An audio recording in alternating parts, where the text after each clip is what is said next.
हमारे चैनल को सब्सक्राइब करें और बेल आइकन दबाएं। नमस्कार।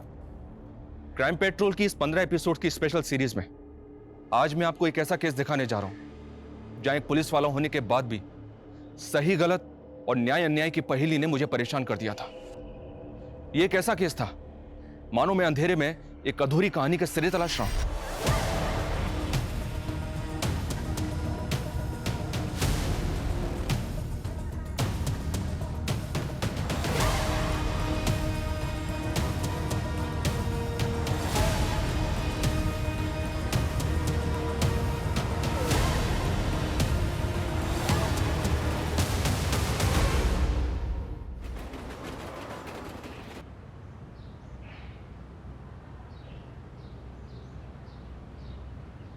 यार जतिन यार तू बिलीव नहीं करेगा, कल रात को ऐसे पैसेंजर मिले थे ना, साले जहर थे एक नंबर के यार। यार एक तो दारू पी के भंड थे, ऊपर से ऐसे बिहेव कर रहे थे जैसे कि महाराजा कहीं के। अरे 2 साल से कैब चला रहे हैं, अब तो आदत सी हो गई है। वैसा पानी देना। यहाँ थोड़ा। मैं क्या बोलता हूँ कि जन्मदिन वाले दिन अपना मूड खराब मत कर, ये रख। Happy birthday. तुझे कैसे? तेरे आई कार्ड पे देखा था, ज्यादा कुछ महंगा तो है नहीं, एक छोटा सा ही गिफ्ट है। वैसे कहाँ की बुकिंग है तेरी? अरे बैंड्रा कीड़े। अरे वाह। आजा। ए रुक रे। ए रुक। ए शानी इधर आ, इधर आ। देख क्या रहा है, इधर आ। पर क्या हुआ? तुला सांगितलं अरे क्या हो गया? मार क्यों रहे हो भाई साहब? अरे सांगितलं होतं ना? हा? अरे आमचा एरिया ऑटोवाल्यांचा काय? अरे दादा मार क्यों रहे हो? दादा बात तो कर सकते हैं ना। तरी येतो। हम अपनी मर्जी से थोड़ी आते हैं, बुकिंग आती है तो लेनी पड़ती है, अब हमारी मजबूरी है। ये वासाड़ी है, मजबूरी काटी ना तुझी। साला ये लोग इधर आकर अपना धंधा खराब करते हैं और ऊपर से हमको बताते हैं। अरे दादा, आप लोगों का धंधा हम लोग खराब नहीं करते हैं, आपका ये रवैया खराब करता है। सवारी मिलती है तो आप लोग जाते नहीं हो, तो मजबूरी में आकर लोग हमारी कैब बुक करते हैं, इसमें हमारी क्या गलती है? अरे क्या हो गया दादा? ज्ञान पेल रहा है? हमारा बापाचा एरिया है, मैं इधर धंधा करे या ना करे, तुम दोनों इधर नहीं दिखना चाहिए। चल निकल। अरे निकल। क्या हो गया? मत मारो ना दादा। अरे जा रहा हूं।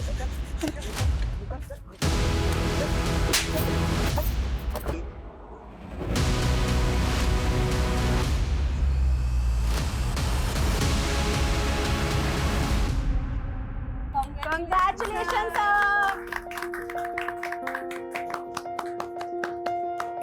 सीरियसली सर, आपने हिस्ट्री क्रिएट की है। ना सिर्फ ये इतनी कम एज में ये अवार्ड पाकर, बल्कि वुमेन एम्पावरमेंट क्या है और उसे कैसे सपोर्ट करना है इसे प्रूव करके। Seriously sir. एग्जैक्टली सर, हमारी मिटका फार्मेसी पहली ऐसी कंपनी है जहाँ की सारी एमआरस फीमेल्स हैं।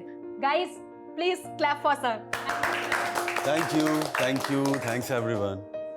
पहले तो मैं ये कहूंगा कि इट्स जस्ट अ बिगिनिंग, अभी हमें बहुत कुछ अचीव करना है। So let's get back to work. Okay sir, thank you sir. Thank you. Priya, मैं आज थोड़ा लेट हो जाऊंगा, हाँ तुम डिनर कर लेना। एक्चुअली मेरी एक डॉक्टर के साथ मीटिंग है तो मैं डिनर उसी के साथ ही करूंगा। हाँ तो बता क्या रहे? ये तो रोज का है तुम्हारा, तुम अवार्ड्स ले रहे हो और मैं तुम्हारे ऑर्डर्स। शिवम आ गया कॉलेज से? मुझे पता है तुम मुझे इग्नोर कर रहे हो। अब इस टाइम पे तो आ ही गया होगा ना वो कॉलेज से। वो ठीक है। इस घर में मेरे अलावा ना सब ठीक है। तुम ऑफिस से ऑर्डर दे रहे हो और वो कॉलेज से आकर। जब से आया है तब से एक ही बात की रट लगाए बैठा है। हाँ तो दे दो थोड़ा सा, उसका ध्यान रखो। अगर नहीं। Avinash, are you serious? तुमने हालत देखी है उसकी, कितनी खराब होती जा रही है। प्रिया प्लीज उसे दे दो थोड़ा सा। देखो मैं उसके लिए वही कर रहा हूँ जो उसके लिए सही है, बाकी तुम मुझ पे छोड़ दो, मैं सब हैंडल कर लूंगा।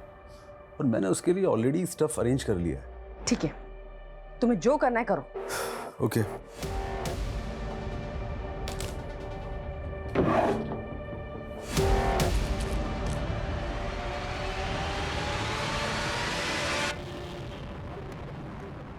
Thank you sir. आपको भी। हाँ मैंने सारी डिटेल्स मेल कर दी हैं। सर बहुत खुश लग रहे हैं आप, लगता है मीटिंग बहुत अच्छी हुई आपकी। हाँ एक डील फाइनल करने दिल्ली जा रहा हूँ, बहुत बड़ी डील है। वो साहब मेरे को 3 दिन का छुट्टी चाहिए था। अरे भाई क्यों चाहिए 3 दिन की छुट्टी? उस साहब मेरे बाबा का श्राद्ध है, मेरे को गांव जाना है। अच्छा, फिर तो ले लो छुट्टी, लेकिन हाँ टाइम से वापस आ जाना। हाँ साहब, टाइम से आ जाऊंगा।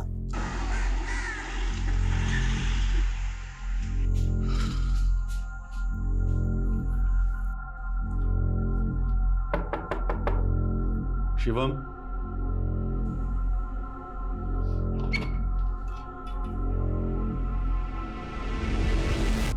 आर यू ओके बेटा? Yeah, Dad. I'm fine. मैं अंदर आ जाऊं? Sure.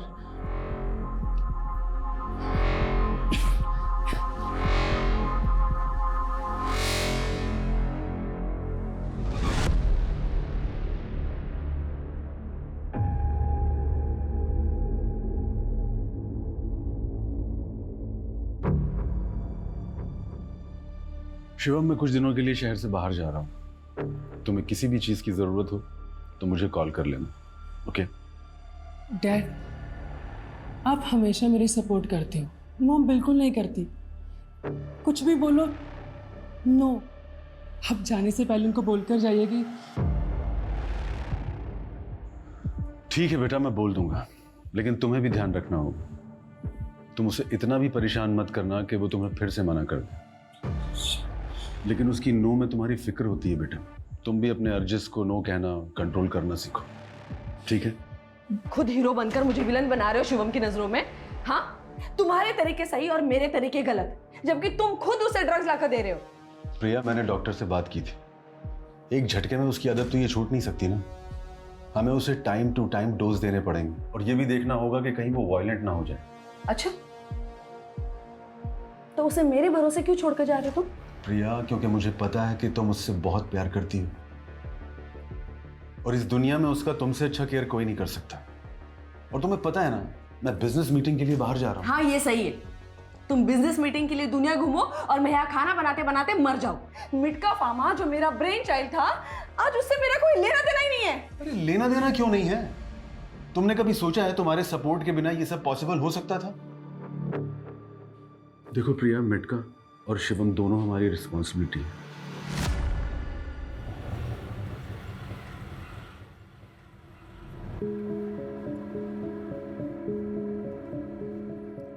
क्या बात है भाई, इतना ध्यान से क्यों देख रहे हो? सर एक्चुअली आपको देख के किसी की याद आ गई। वो एक बिजनेसमैन है, मैंने हाल ही में उनका वीडियो देखा था। उसमें दिखाया था कि उन्होंने अपने कॉलेज में अपने दोस्तों से उधार लिया और 8 बिजनेस खोले और सब फेल हो गए। फिर अपनी वाइफ का आइडिया लेके उनसे पैसे लिए और बिजनेस खोला तो वो सक्सेसफुल हो गया, दवाइयों का बिजनेस। सर मैं उनकी दवाइयाँ खाता हूँ, बहुत अच्छी है और बहुत सस्ती भी है, तो थोड़ा आपकी शक्ल उनसे मिलती है इसीलिए। शक्ल इसलिए मिल रही है क्योंकि मैं वही हूँ। और तुमने सही कहा, वाइफ का आइडिया और इन्वेस्टमेंट दोनों से ही बिजनेस सक्सेसफुल हुआ है। Wow, I am your big fan sir. I am also impressed bro, because first time I am meeting a English speaking कैबी। Thank you sir. और सर आज दिन भी कितना अच्छा है, मैं आपसे मिला। और सर मेरी वाइफ को ना 2 बेटी के बाद अभी बेटा हुआ है। अरे हाँ, भूल ही गया था सर, ये लीजिए ना प्रसाद। सर एक्चुअली मैंने मन्नत मांगी थी, बेटा होगा तो फिर मैं प्रसाद चढ़ाऊंगा। कांग्रेचुलेशंस। बट मुझे बड़ा अजीब लग रहा है, तुम इतने एजुकेटेड होकर भी इन सब चीजों में फंसे हुए। गलती मेरी नहीं है सर, इस दुनिया की है। इंसान चांद तक पहुंच गया लेकिन अभी भी विमेन की रिस्पेक्ट नहीं करता है।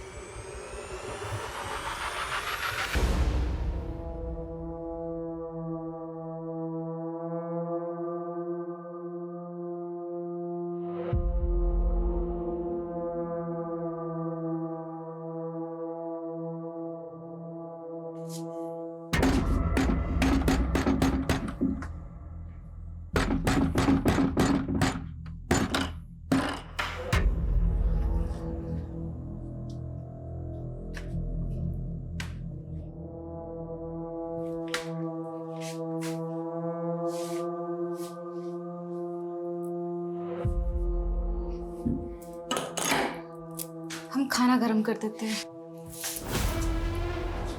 खाना खा के आए हम, अभी हमको कुछ और चाहिए। कपड़े उतार। सुनिए, मत करिए ना प्लीज, प्लीज मत करिए। 6ठा महीना चल रहा है। डॉक्टर ने भी मना किया था, आप तो जानते हो बच्चे को नुकसान होगा ना।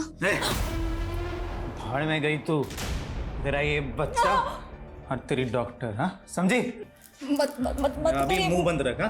चल कपड़े नहीं सुनिए ना, प्लीज प्लीज मत। तुम चीर के रख देगी सबको। हाथ लगा के तो दिखा, लगा के तो दिखा।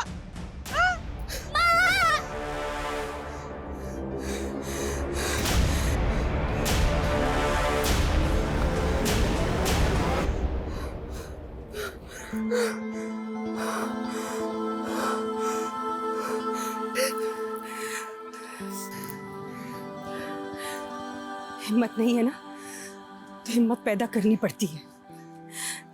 ये दुनिया है ना, औरत को कमजोर समझती है, इसलिए ये रूप दिखाना पड़ता है। माँ, आप हमारी किसी को भी मार दोगे?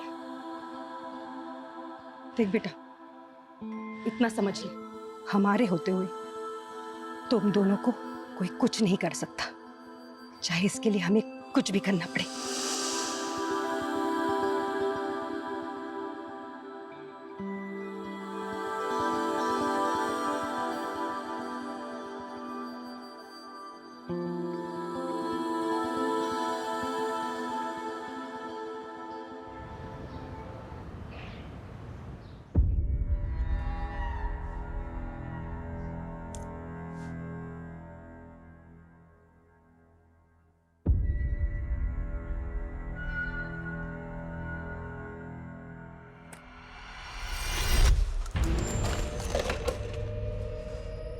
क्या खुद को इतना शीशे में देखता है? मैं तेरे को ऐसे आंख भर के देखती हूँ, वो कम है क्या? चल आजा, खाना खाते, वो भी एक ही प्लेट में। आ ना, प्यार बढ़ेगा। तेरा घाव अभी तक भरा नहीं, दवाई नहीं लगाता ना तू? रुक, मैं लाती है।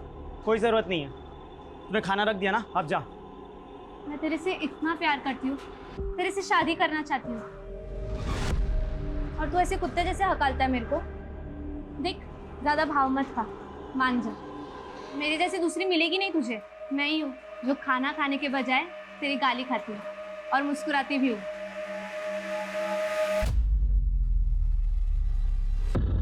The number you are trying to call is currently not reachable. The number you are trying to call is currently not reachable.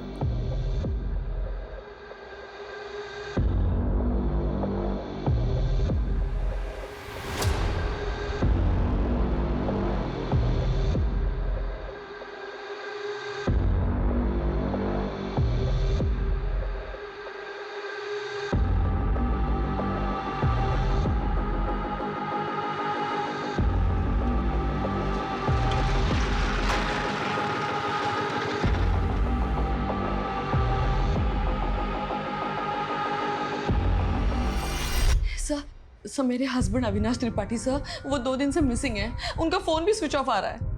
2 दिन से मिसिंग है मतलब? सर दिल्ली में उनकी मीटिंग थी, जिसके लिए 2 दिन पहले ही वो घर से बाहर निकले थे। फ्लाइट थी उनकी दिल्ली की, लेकिन मैंने जब एयरलाइन में फोन किया तो पता चला कि उन्होंने फ्लाइट बोर्ड ही नहीं की। सर आपको पता था कि आपके पति 2 दिन से मिसिंग है और आप आ जा रहे हैं पुलिस स्टेशन?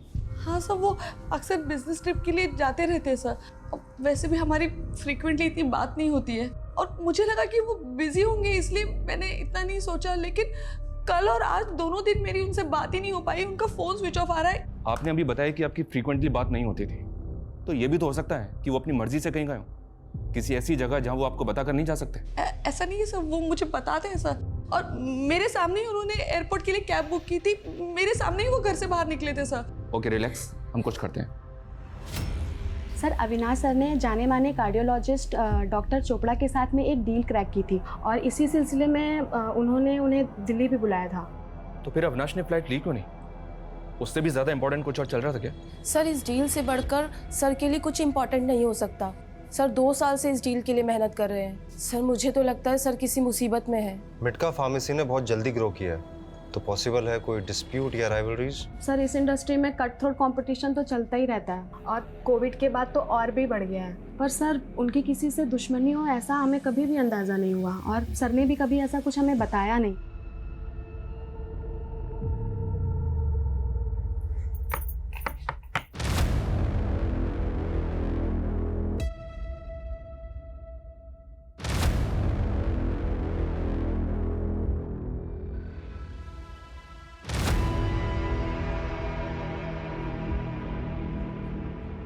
कैसी लग रही हूँ?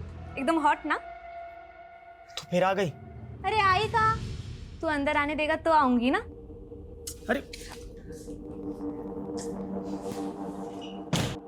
अरे बोल ना, कैसी लग रही हूँ? मस्त लग रही हूँ ना? अरे तू आदमी है कि क्या है रे, कि मेरे में ही कुछ कमी है? सुंदर नहीं लगती क्या मैं तुझे? देख, मैं ना तेरे से बहुत प्यार करती है, तेरे लिए कुछ भी कर सकती है। मधु समझना यार, मैं तेरे लायक नहीं हूँ। मैं तुझे खुश नहीं कर सकता। क्यों नहीं कर पाएगा? नहीं बता सकता यार मैं। क्यों नहीं बता सकता? अब जब तक बताएगा नहीं, मैं यहाँ पर ही बैठेगी, हिलेगी नहीं यहाँ से।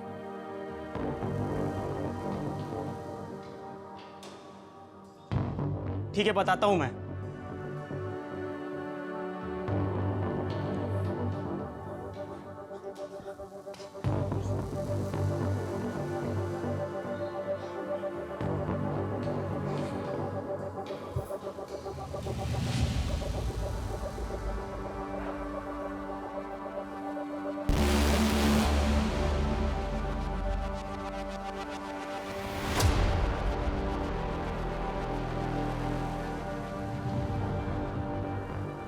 देख लिया मधु, तुम एक आदमी से प्यार करती हो, वो मैं नहीं हूं। मैं क्या हूं मुझे भी नहीं पता।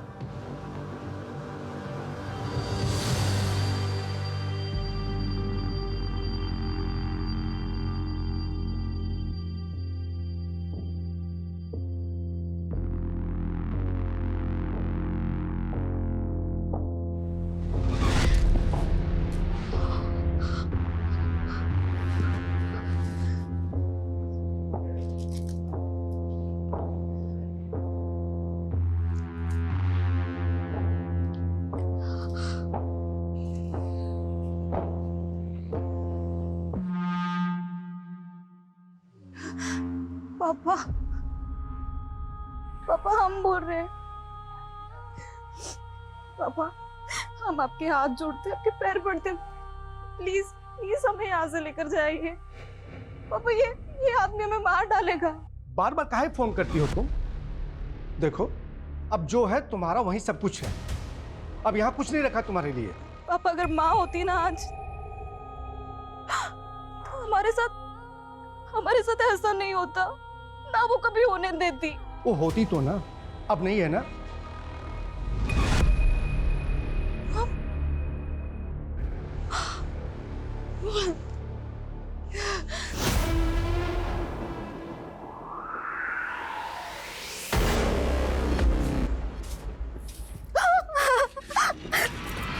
सर, कैब कंपनी की इंफॉर्मेशन के अकॉर्डिंग ड्राइवर का नाम श्रवण किशोर है। वो 26 साल का है, इंदौर का रहने वाला है। सर, कंपनी ने बताया कि उस दिन उसने पैसेंजर लेने की फौरन बाद ड्राइव को कैंसिल कर दिया था। तब से वो जॉब पे नहीं आया और उसका फोन भी नहीं लग रहा। सर, हमने भी ट्राई किया था, फोन नॉट रीचेबल बता रहा है। श्रवण ने पैसेंजर बिठाने के बाद ड्राइव कैंसिल क्यों की? और डिसेंट से देखने वाले अविनाश का एक कैब ड्राइवर से क्या लेने देना हो सकता है?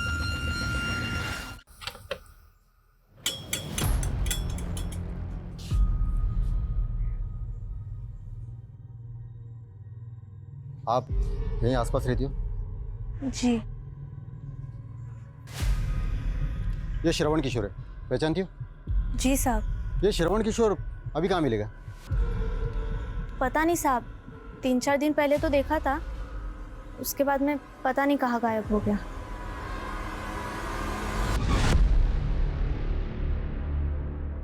मधु, अगर तूने सचमुच मुझसे प्यार किया है तो प्लीज मेरी जो असलियत मैंने तुझे बताई ना, वो किसी को मत बताना।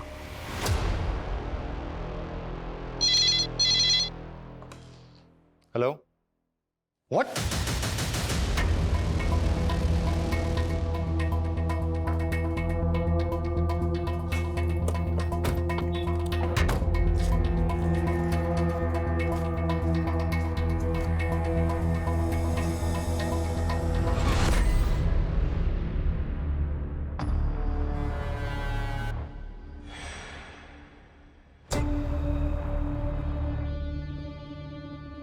जिसने भी मर्डर किया बहुत नफरत करता होगा शायद इस आदमी से।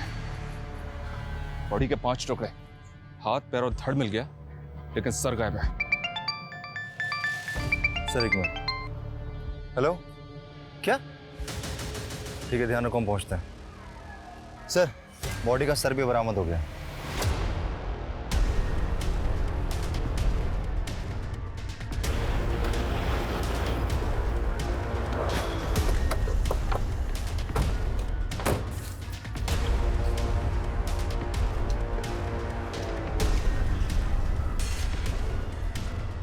खोलो सर।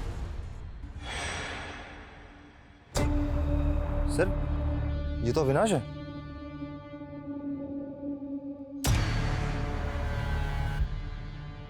अविनाश के केस में सबसे अलग और अजीब बात है कि कैब ड्राइवर श्रवण का पैसेंजर लेकर ड्राइव कैंसिल करना और उसके बाद उसका और उसके फोन दोनों का लापता हो जाना। कैब में बैठने के कुछ देर के बाद उसका फोन हुआ था, तो पॉसिबल है कि इसके पीछे श्रवण हो। तो सर, एक रैंडम कैब ड्राइवर और इतने बड़े एंटरप्रेन्योर का क्या रिलेशन है? ये तो पता करना है। इसको पोस्टमार्टम के लिए भिजवाओ, फैमिली को इन्फॉर्म करो और इंदौर चलने की तैयारी करो। Sir,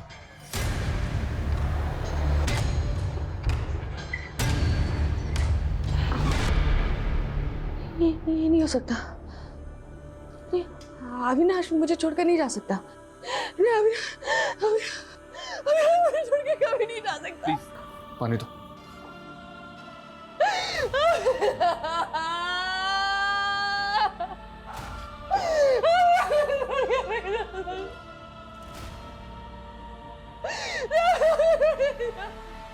mom mom mom, I need some money, please please मुझे दे दीजिए mom, please mom, mom I need, mom please दे दीजिए mom, mom I need some money mom, mom please mom.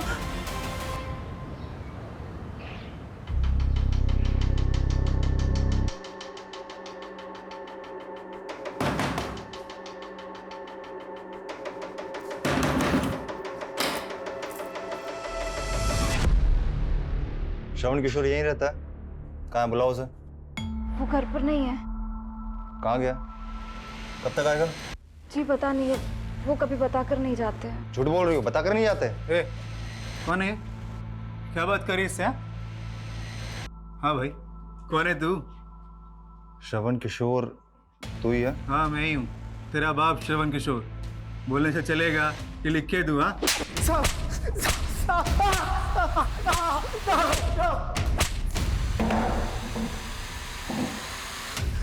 साहब माफ कर दो साहब, हम कुछ नहीं किए साहब। आप ही बताओ ना साहब, ऐसे में हम कैसे पहचानते कि ये कौन है?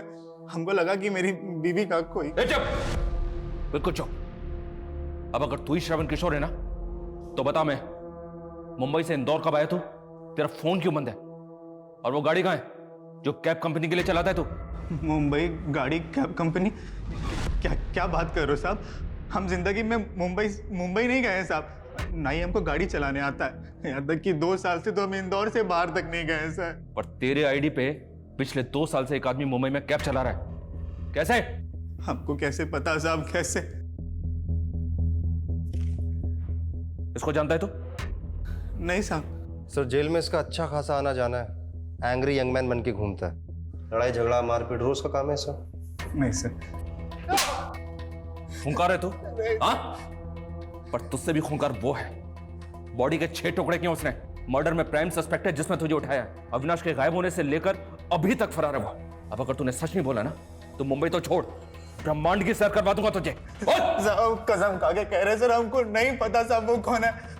हमको कोई फंसा रहा है साहब, हमको कोई फंसा रहा है। हम इतने सालों से इंदौर से बाहर तक नहीं गए साहब। मतलब तू सैर करके ही मानेगा?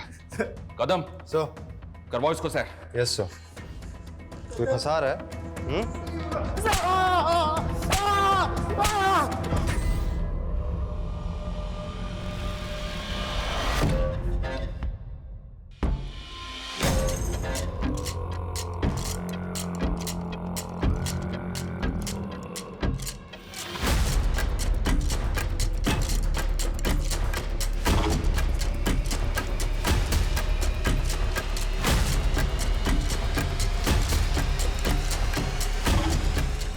सर, हमने श्रवण के ट्रैवल रिकॉर्ड्स चेक किए, वो सच बोल रहा था। वो मुंबई कभी गया ही नहीं, उसका कोई कनेक्शन भी नहीं है वहाँ पे। सर, फेक श्रवण जो कैब ड्राइवर था, उसने असली श्रवण के एड्रेस पे पहले नकली आधार कार्ड बनवाया और फिर उस आधार कार्ड के बेसिस पे और डॉक्यूमेंट्स बनाया।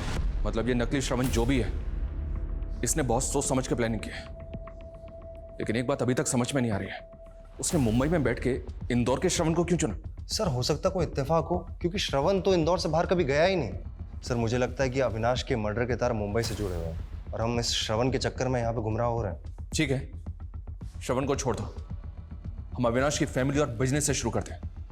अविनाश के बेटे शिवम के बारे में पता करो, ये लड़का मुझे थोड़ा अजीब लगा है। Okay sir. शिंदे।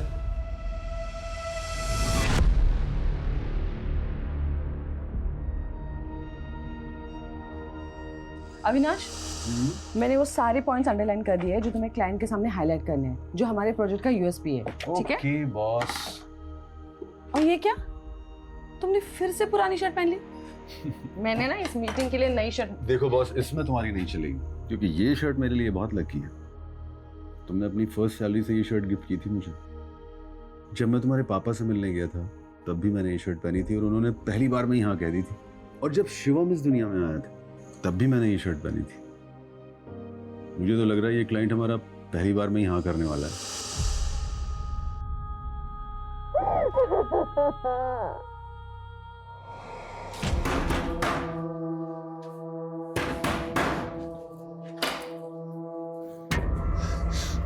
आ गए आप? क्यों लेकर गए थे आपको?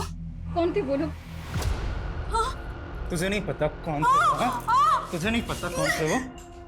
नहीं मालूम तुमको? हाँ, नहीं मालूम तुमको? हाँ, एक ये था और एक वो मुंबई में बैठा तेरा यार, हाँ, जिसके साथ मिलकर हमको फंसाना चाहती थी। हाँ, फंसाना चाहती थी हमको। हाँ? चल बुला बुला तुम दोनों की ना हम मार मार के हड्डी पसली एक कर देंगे, समझे? हाँ, बुला उसको। हाँ, साली जान से मार देंगे हम तुमको, जान से मार देंगे, जान से मार देंगे हम तुमको।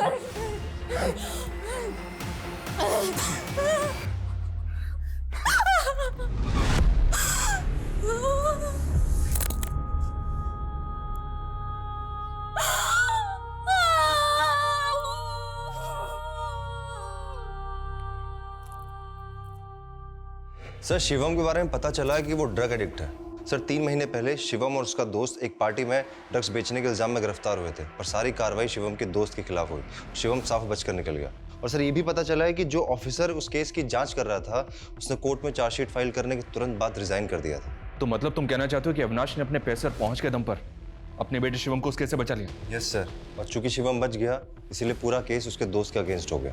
वो लड़का है कहाँ आजकल? जेल में सर, सजा काट रहा है। और उसका बाप आज भी अपने बेटे के साथ हुई नाइंसाफी की वजह से बहुत दुखी है। कहीं इस नाइंसाफी से नाराज होकर तो उसके बाप ने अविनाश से बदला नहीं लिया? पता करो वो ऑफिसर आजकल कहाँ है और क्या कर रहा है जिसने वो चार्जशीट फाइल की थी, और उस लड़के के बाप को भी बुलाओ। सर। काश ले पाता। सुना 6 टुकड़े किए उसके, बहुत अच्छा लगा सुनकर। और अच्छा लगता अगर ये सब मैंने किया होता। इकलौते बेटे का बाप वो भी था और मैं भी।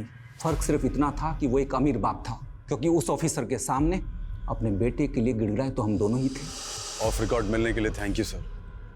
मुझे पता है शिवम ने गलती की है, इनफैक्ट बहुत बड़ी गलती की। सर हमारे बच्चों को माफ कर दीजिए, अब वो कोई गलती नहीं करेंगे।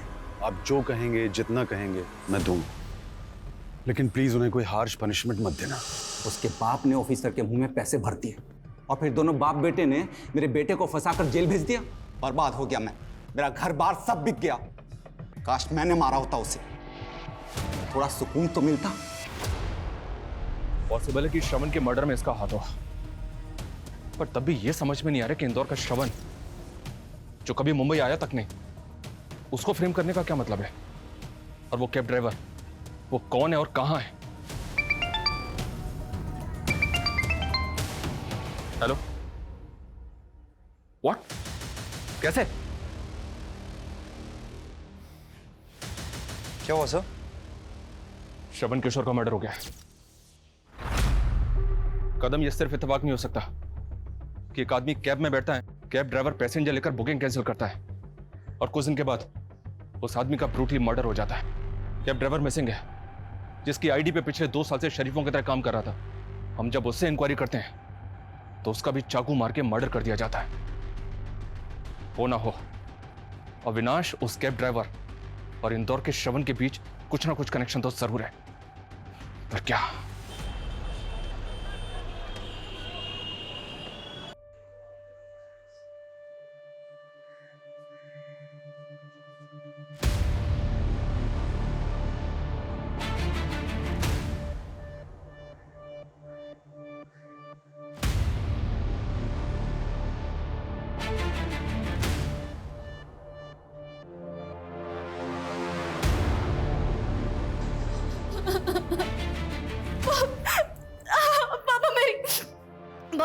पापा मेरी बात पापा बात को समझने की कोशिश कीजिए ना। पापा हमें नहीं जाना है वापस इंदौर। हमने पापा वहाँ अकेले नहीं रह सकते। पापा हमारी हालत तो देखिए। तुम कोई पहली औरत नहीं हो जो विधवा हो गई हो और पेट से हो। हम बता दे रहे हैं, हमको अपनी छाती पर कोई बोझ नहीं चाहिए। पापा हम इस हालत में तुम जाओ अंदर, हम बाद में बात करेंगे।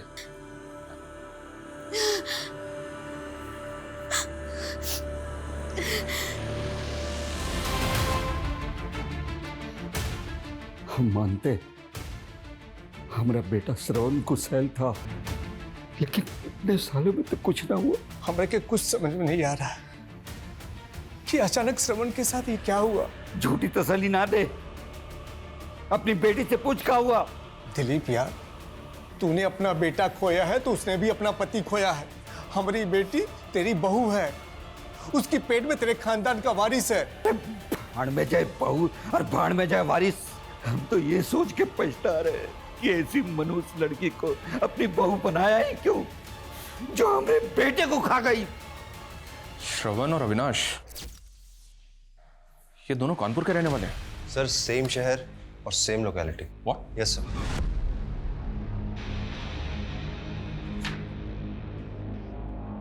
कहीं ऐसा तो नहीं कि श्रवण और अविनाश डबल मर्डर केस के तहत कानपुर से जुड़े हैं और हमारे सवालों के जवाब इसी लोकेलिटी में छिपे?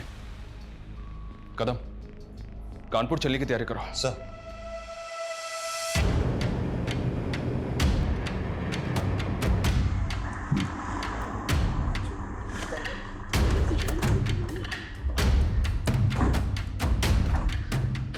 सर, ये अविनाश का घर है और ये श्रवण का। हमको तो कुछ समझ में नहीं आ रहा साहब, ये सब कैसे हो गया।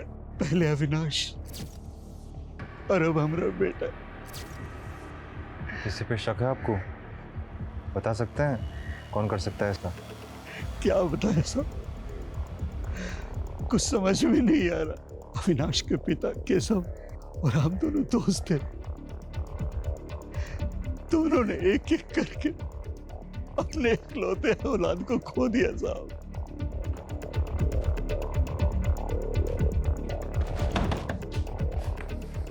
ये आपके पड़ोस में? मीरा,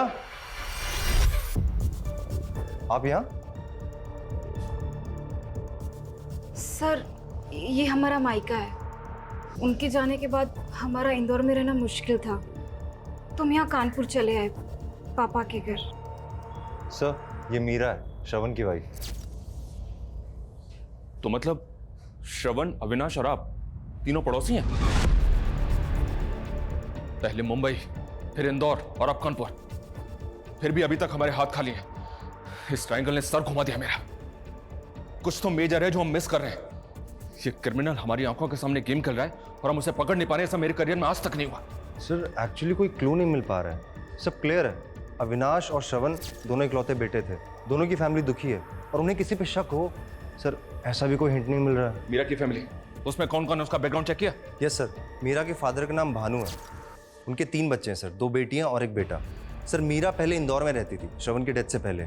सर एक बेटा है 15 साल का जो माँ बाप के साथ कानपुर में रहता है, और सर सबसे बड़ी बेटी स्वाति, उसके बारे में कुछ पता नहीं चल पाया। लोगों का कहना है कि वो बहुत पहले घर छोड़कर भाग गई थी। कदम, जब इससे कुछ मिलने वाला नहीं है तो इतनी लंबी कहानी क्यों सुना रहे मुझे? इससे अच्छा होता कि तुम उस फेक श्रवण कैब ड्राइवर के बारे में पता करो। हो सकता है कि वो किसी तरह ट्रायंगल से जुड़ा हो। सर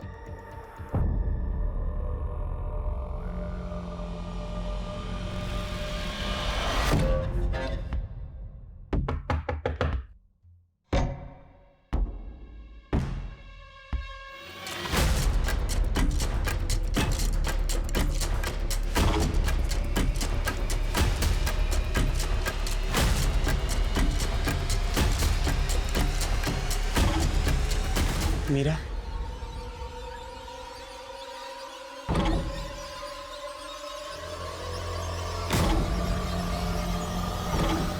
दी,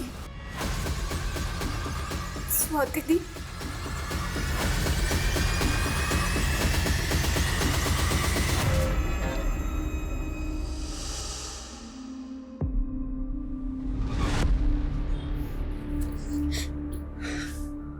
कहाँ थी तुम? रो मत। तुम्हें पता है मुझे तुम्हारी बहुत जरूरत थी। मैं हूं ना यहाँ पर अभी तेरे लिए। सब खत्म हो गया। नहीं, सब खत्म हो गया। कुछ खत्म आ गई नहीं। तुम दोनों फिर से हमारी छाती पर मूंग गलने के लिए।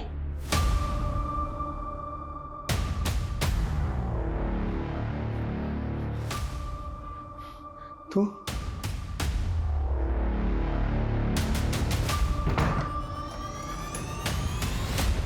तू क्या चाहती है कि तेरा ये रूप देखकर पूरा समाज हम पर हंसे? आपको बस अपनी और इस समाज की पड़ी रहती है।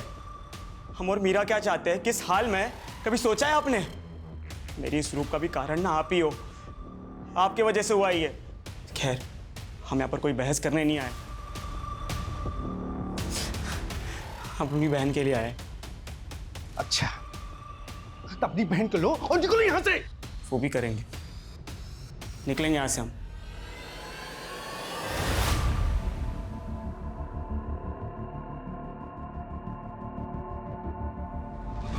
समझ नहीं आ रहा है हम क्या मिस कर रहे हैं, कहां चूक हो रही है हमसे। इन तीनों फैमिलीज में आपस में कभी कोई कॉन्फ्लिक्ट रहा है, कोई दुश्मनी या कोई झगड़ा जिसके बारे में अभी तक हमें पता ना हो? सर, अविनाश और श्रवण की फैमिली की ऐसी कोई हिस्ट्री नहीं है, और क्रिमिनल हिस्ट्री एक्चुअली भानु की भी नहीं है।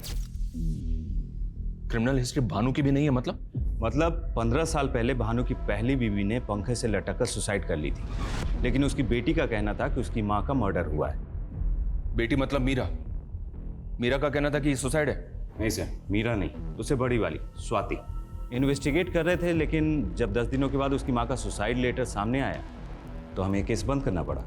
मैं अपनी जान अपनी मर्जी से ले रही हूँ, मेरी मौत के लिए मेरे अलावा कोई जिम्मेदार नहीं है।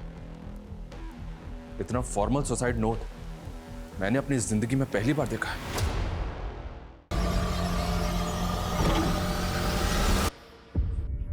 मेरी माँ हम दोनों बहनों की ढाल बना करती थी। मैं अपनी माँ की ढाल बनकर उनको नहीं बचा पाई, पर आज उनका बदला पूरा कर दिया। आज वो बहुत खुश होगी। भानु, तू झेलता कैसे है इस औरत को? तो बेटी पैदा करके चौधराइन जैसे ऐसे घूमती है जैसे बेटा जन्म दिया। और हेकड़ी तो देखो, तीसरा बच्चा पैदा करने के लिए भी मना करती है। अरे भाई, एक लड़का हो जाए, बेचारे को वारिस मिल जाए, कोई बुढ़ापे में हाथ पकड़ के चलने वाला हो, सहारा देने वाला हो। पर उसे पीछा छुड़ाऊं कैसे? वो मेरा पीछा नहीं छोड़ने वाली। अगर छुप छुपा के शादी कर भी ली, उसे पता चल जाएगा, मुझे और उसको, हम दोनों को मार डालेगी। अरे तो रास्ते से हटा देना। हमारे पास ऐसे ऐसे तरीके हैं कि सांप भी मर जाएगा और लाठी भी नहीं टूटेगी। बिल्कुल ठीक कह रहा है दिलीप, निपटाओ से। और बिल्कुल ऐसा लगना चाहिए कि खुदकुशी की है। पर हमारे अकेले बस की नहीं है। अरे तू चिंता क्यों करता है, हम हैं तेरे साथ में। मैंने पुलिस को बताया था कि मेरी माँ ने सुसाइड नहीं किया है, उनका मर्डर हुआ है, पर वहाँ पर किसी ने मेरा यकीन ही नहीं किया। शायद मैं छोटी थी या लड़की थी। इसीलिए तुमने इतनी लंबी प्लानिंग की, घर छोड़ा, सोसाइटी में फिट होने के लिए सेक्स चेंज किया, लड़की से लड़का बनी, और बदले की भावना में एक नहीं ऐसे 2 लोगों का मर्डर किया जो इनोसेंट थे, जिनका तुम्हारी माँ के मर्डर से कोई लेना देना नहीं था। कैसे लेना देना नहीं था? उन दोनों के बाप ने बेटे के बाप होने का गुरूर था उनमें, और उनकी वजह से उन्होंने मेरे बाप को बेटे के लिए उकसाया। इसलिए मैंने सोचा कि उनके एकलौते बेटे, उनके वारिस को मैं खत्म कर दूंगी। ये तुम्हारा सोचना है, पर सच यही है, अविनाश और श्रवण की कोई गलती नहीं थी। गलती थी उनकी कि वही उनका गुरूर थे। अगर उन बुड्ढों को मारती तो वो मुक्त हो जाते, इसलिए ऐसे जगह चोट मारी जहां सबसे ज्यादा लगेगी। अब दोनों बुड्ढों के लिए जिंदगी मौत से बदतर है। और सर, ये आसान नहीं था। मैं लगातार 2 साल से कैब ड्राइवर बन के वहाँ पर घूमती रही अविनाश के एरिया में कि कभी तो बुकिंग आएगी, और फिर आई। उसके बाद दिलीप चाचा के बेटे श्रवण को इंदौर में टारगेट किया मैंने, और फिर आखिर में अपने बाप को मार के अपनी माँ का बदला पूरा किया। मेरी माँ को इंसाफ देर से मिला जरूर। ये वो देश है जो चांद पर पहुंच चुका है, पर फिर भी यहां एक लड़का और लड़की के बीच का भेद मानो मिटने के लिए तैयार ही नहीं है। अविनाश इसी समाज की देन है जो औरत को प्यार और सम्मान दोनों देता था। दूसरा श्रवण, जिसकी मर्दानगी औरत को नीचा दिखाने में, उसको बेइज्जत करने में और उसके साथ जानवरों की तरह बर्ताव करने में थी। और तीसरी स्वाति, जिसे समाज ने एक औरत और आदमी की पहचान के बीच घुटने को मजबूर कर दिया था। स्वाति, श्रवण और अविनाश के पिता ने उसकी मां के साथ जो किया वो निश्चित ही एक जुर्म था, लेकिन स्वाति ने कानून का सहारा लेने के बजाय बदला लेना सही समझा। मीरा को सब पता था, फिर भी उसने मासूम लोगों की जान लेने से स्वाति को रोका नहीं, और वो भी इस जुर्म में हिस्सेदार बन गई। स्वाति को एक गुनहगार बनाने में न्याय व्यवस्था भी जिम्मेदार थी, जिसने उसकी मां की हत्या को स्वाति के बताने के बाद भी आत्महत्या मान के केस क्लोज कर दिया। क्राइम पेट्रोल की इस स्पेशल सीरीज में हम आपके सामने ऐसे ही और केसेस लेकर आते रहेंगे, जिनमें ना सिर्फ कड़वी सच्चाई होगी, बल्कि वो समाज के लिए एक आईना भी होंगे। जय हिंद।